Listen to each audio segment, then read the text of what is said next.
Hello students, welcome to first episode of chemical reactions and equation. Here in this episode you will learn the meaning of chemical reaction, the various characteristics of chemical reaction, then we will go how to write a chemical equation, what is the difference between the balanced and unbalanced chemical equation and much more. So to get the full benefit, please go through the lecture till end. Let's start the lecture.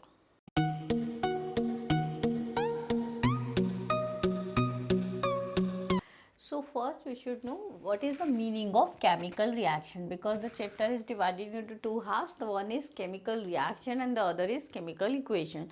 So before understanding the chemical equation, we should understand the meaning of chemical reaction. So what is chemical reaction? The various processes in which the new substance with new properties are formed. So these type of processes even you can check in your home also.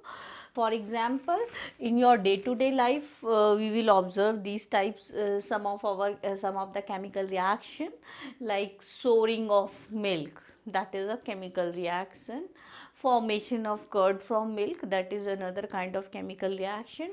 Here, when the curd is formed from milk, then the curd is a new substance with a different property that of milk.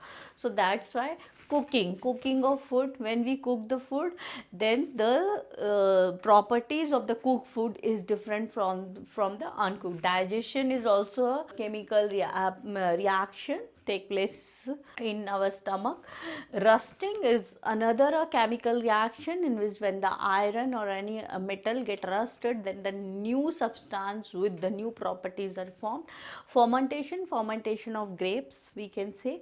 Burning is also a chemical reaction. So these are the various chemical reaction that you can observe in your day-to-day life. So what is chemical reaction? We can see that any processes in which the new substances with the new properties are formed. Now let's do reactants. So what is reactant? Reactant, the substance which take part in chemical reaction. Suppose if milk is converted into curd. So this is what your chemical reaction. So the substance which take part here in a chemical reaction, this is called reactant, and the new substance which is formed, this is called product. In very simple language, I am describing you the meaning of reactant and product. Okay, now we'll just take two more important examples of chemical reaction. The various examples of chemical reaction that we have seen that occur in our day-to-day life.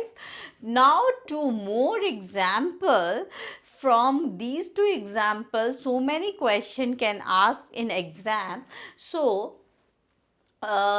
what is the reaction says when magnesium ribbon burn with air, especially the oxygen present in air burn in oxygen, but then it produce magnesium oxide. Magnesium when combined with oxygen or burn with oxygen, it produce magnesium oxide, which is a white powder substance that you should know. Here the two important thing in this reaction is also that when it burn, it produce with the dazzling white flame. That is the important thing. The other is when magnesium ribbon is burned in air, it should be first cleaned with sandpaper. That is asked why it should be cleaned with sandpaper, because magnesium has a basic coating of magnesium carbonate over it. So before burning it in oxygen, that coating need to be removed. So in order to remove the coating of magnesium carbonate, it should be first cleaned with the sandpaper before burning in oxygen.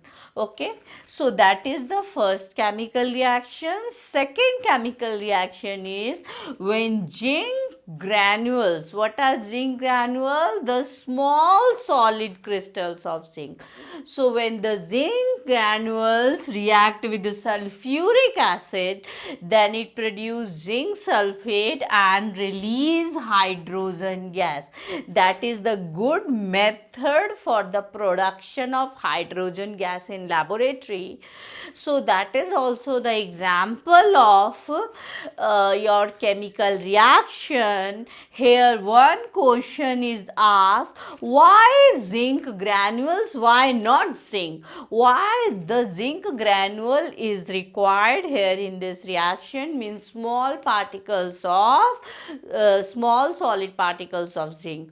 So why we take it in form zinc in form of small granules? Because that increases that gives more surface area for the acid to react, and because of that rate of production of hydrogen gas increase.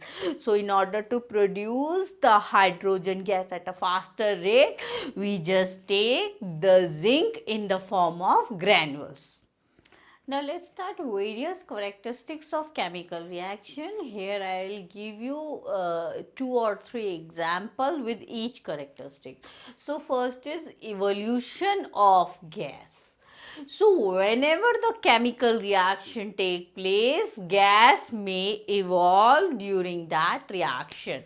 So that is the first characteristics, evolution of gas.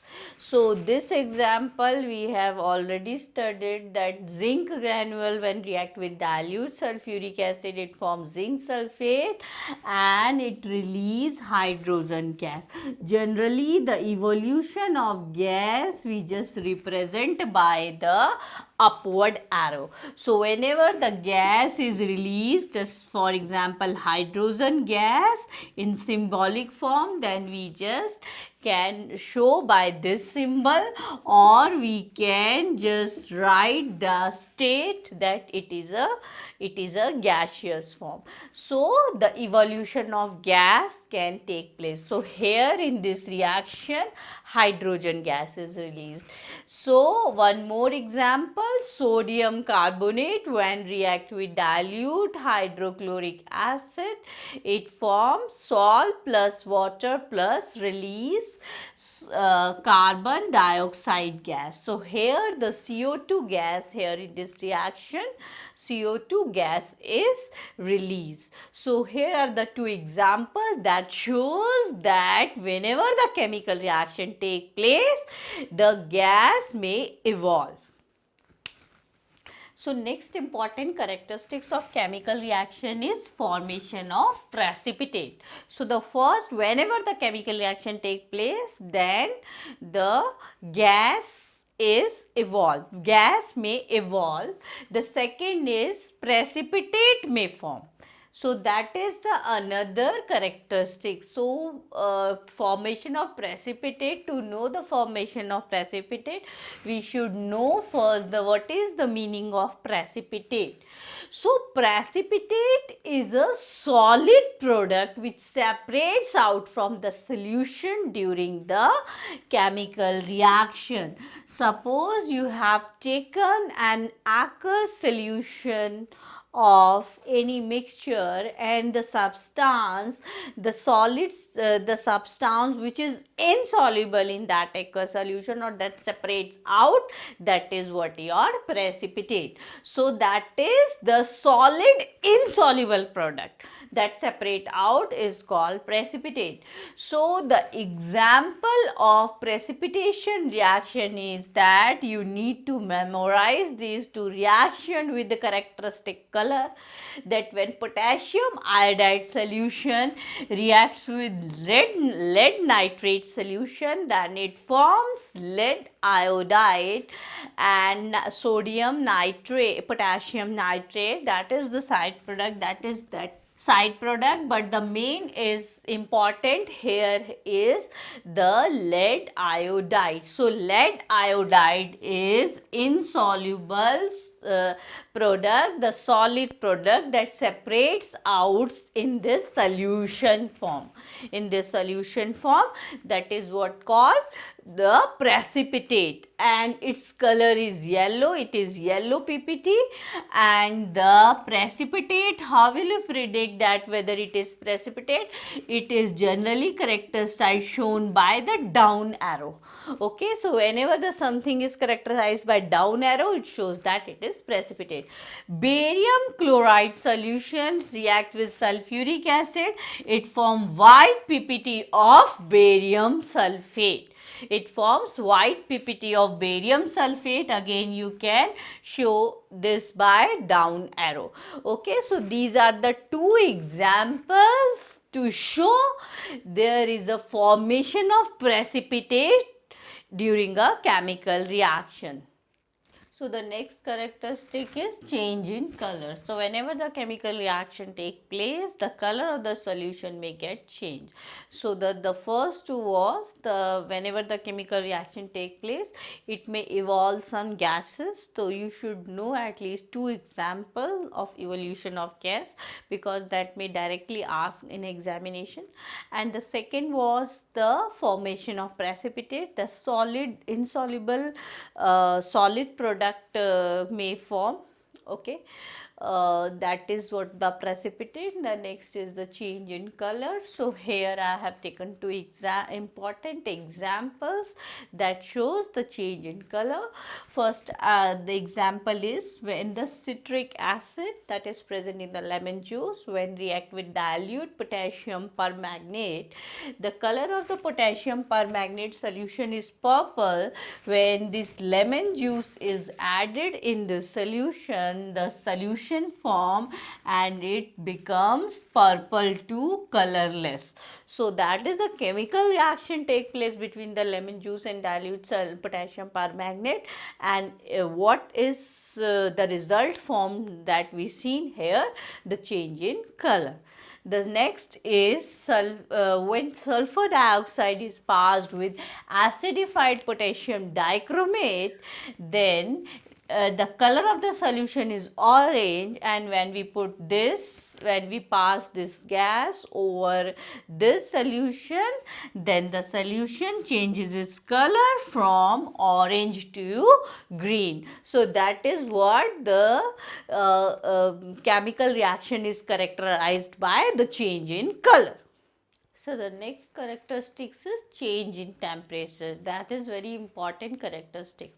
So whenever if you take two substance, suppose A and B, and if you mix together, the new substance suppose C is formed, and if you observe that the solution become little bit hotter than before, then you can say that there is a change in temperature during the reaction. Or if you feel that the solution, the substance which is formed become little bit colder than before, so then you may say that there is a change in temperature. So I will show you the three example where the temperature changes. So when quicklime, definitely we will show their formula in terms of symbols. Definitely in due course of time when we will start chemical equation. So here the quicklime when react with water, then it produce slag lime. I will show you the formula and all the things how to write this in form of chemical equation later on. So whenever these two react, it forms slag lime and it release or evolve a lot of heat. So you observe that when you react with this, the new substance form become little bit hotter, means the heat is released with that reaction. So that type of reaction, here the temperature is increased. You can consider this reaction whenever the two react, then the temperature increases, because here the heat is released or evolved. So whenever any type of reaction in which the heat is released or evolved, so that is another name for that type of reaction, that is what? Exothermic reaction. So these kinds of reactions called exothermic reaction, the reaction in which heat is evolved. If it is asked to write an example of exothermic reaction, you can write, when the quicklime react with water, then it produces slaked-lime. That is what your exothermic example, it release heat, and this is an example of exothermic reaction. So you can write even the definition of exothermic reaction, those chemical reaction in which heat is released. The next, the famous example that we already did this reaction twice in this lecture itself, that when zinc granule, I have written it in form of symbols because already I have written twice in form of that chemical name. Okay, so when the zinc granule react with dilute sulfuric acid, then it release hydrogen and also release lot of heat. Your temperature, you will see that the solution become little bit hotter. So here the heat is released, so the reaction is the exothermic reaction. So these are the two examples where the temperature is increased. One more example where you will find that temperature is decreased or heat is absorbed during the reaction. So when the barium hydroxide reacts with ammonium chloride solution, then it forms barium chloride, ammonia, barium, ammonia and water, and it absorbs little bit heat. That's why I have substituted minus of heat, because here in this reaction heat is absorbed. Okay, so when barium hydroxide react with ammonium chloride, then the temperature of the reaction, it falls or it decreases. So this is an example where the temperature fall, and because of that, as the heat is absorbed in this reaction, so other name for these kind of reaction is endothermic reaction. Here in these kind of reaction, the heat is absorbed. So here is an example of endothermic reaction. So next characteristics is change in state. So here you can take an example that when a wax candle is burned, then it release water and also release CO2. Means the wax candle is in a state of solid. After burning, it converted into liquid and then gaseous state. So here there is a change in the state of the reactant. So that's why the change in state is also a characteristics of a chemical reaction. Chemical equation. So what is chemical equation? We have done the chemical reactions. Now we'll see what is chemical equation, the method of representing the chemical reaction with the help of symbols and formulae. That is what call your chemical equation. So if you represent the chemical reaction with the help of symbols and formulas, then this is what called the chemical reaction. Here this part of the reaction we take part in the chemical reaction. This part is what called again your reactant, and the substance which is formed as a result of chemical equation, that is what called your product. So here this is the reactant and that part is called product, and it is represented by generally this arrow. So we did one more example, that when magnesium ribbon react with the air or oxygen, then it forms magnesium oxide. So here you can express that reaction, chemical reaction, also in form of symbols and formula, that is what your MgO.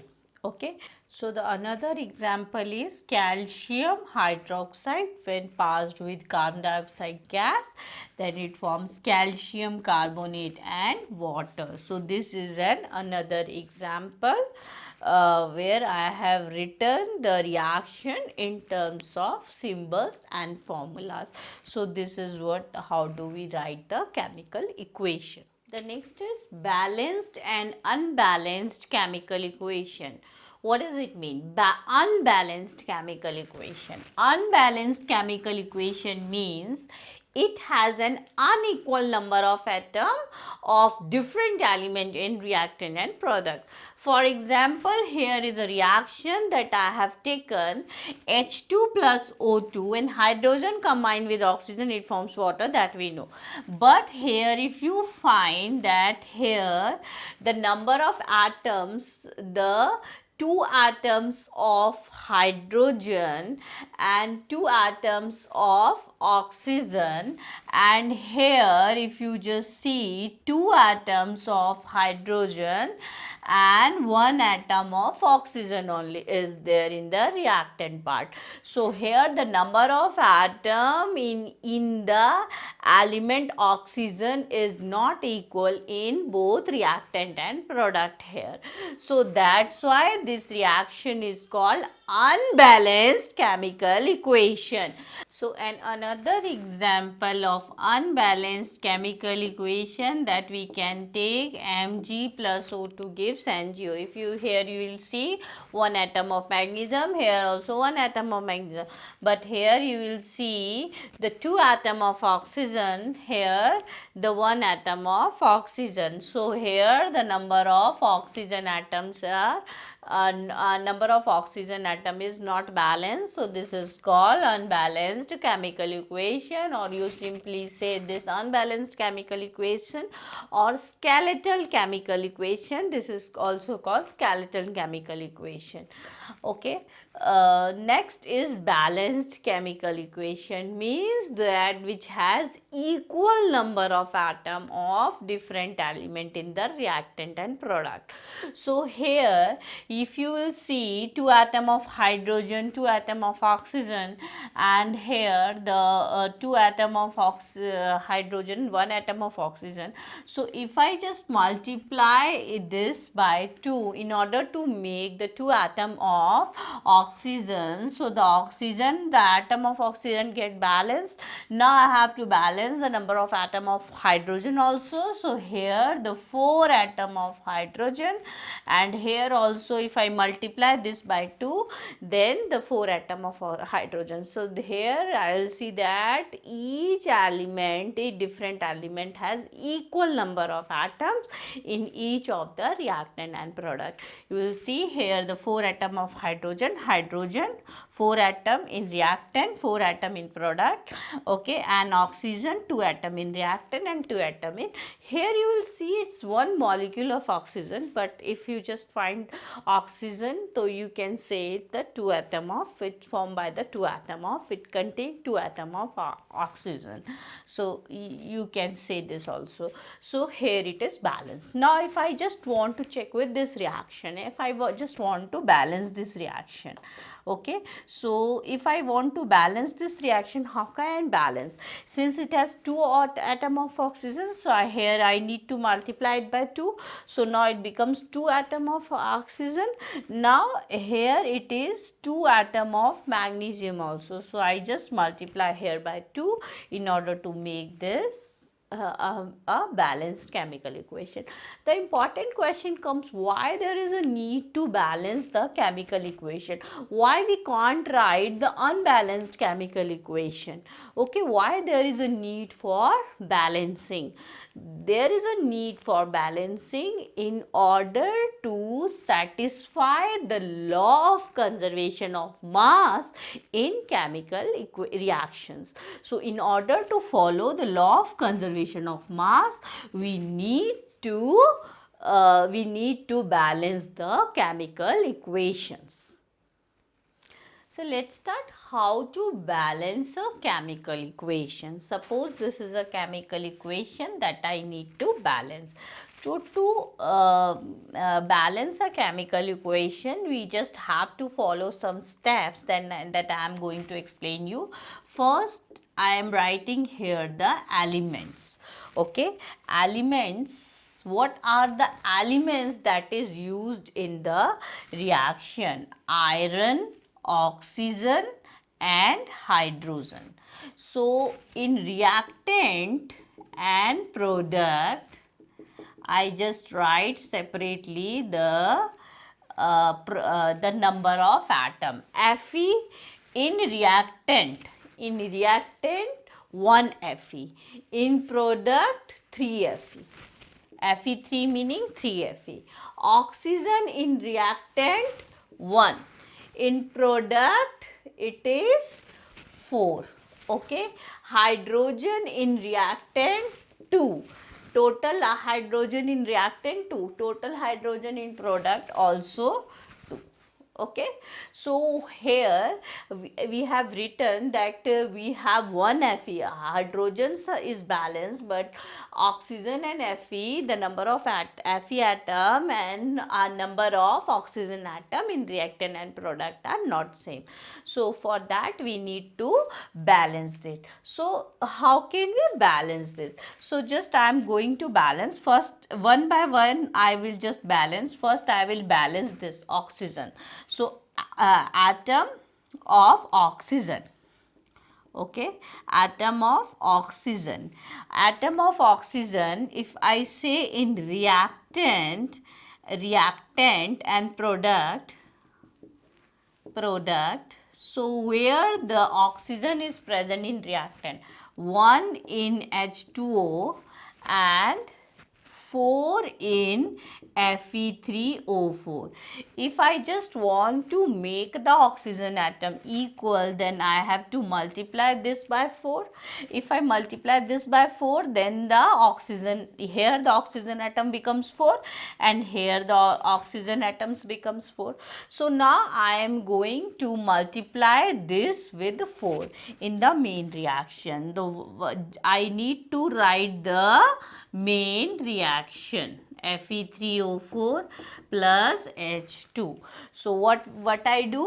I just have to multiply this H2O by 4. So here I am going to multiply H2O by 4. Okay. Okay. Now my oxygen atoms are balanced. Now I am going to balance my hydrogen atom, because if I multiply this by 4, then my hydrogen atom also get disturbed. So now I am going to balance the atom of oxygen. Oh sorry, atom of hydrogen. So where in reactant where the hydrogen is present and in product where the hydrogen is present. Now you have to consider this reaction. Okay. So here the hydrogen is present. Okay. 8 in 4H2O, right? In 4H2O, 8 hydrogen is present. How 8? Because H2. So you have to multiply. Here 4 atom of oxygen and 8 atom of hydrogen, because H2. So we have to multiply. So 8 in 4H2O and 1 in H2. This is present. Okay. So I just want to make both hydrogen as 8 and 8. So here I need to multiply this by 4. If I multiply this by 4, okay, so the 4 into 2 here becomes 8 hydrogen, and here the hydrogen is also already 8. So here I need to multiply it by 4. So 4 into 2, here 8 hydrogen, so here 2 hydrogen is there. So I just want to make it 8. So I will multiply this by 4. So now I need to multiply this by 4 in this reaction. So first I write this reaction. Okay.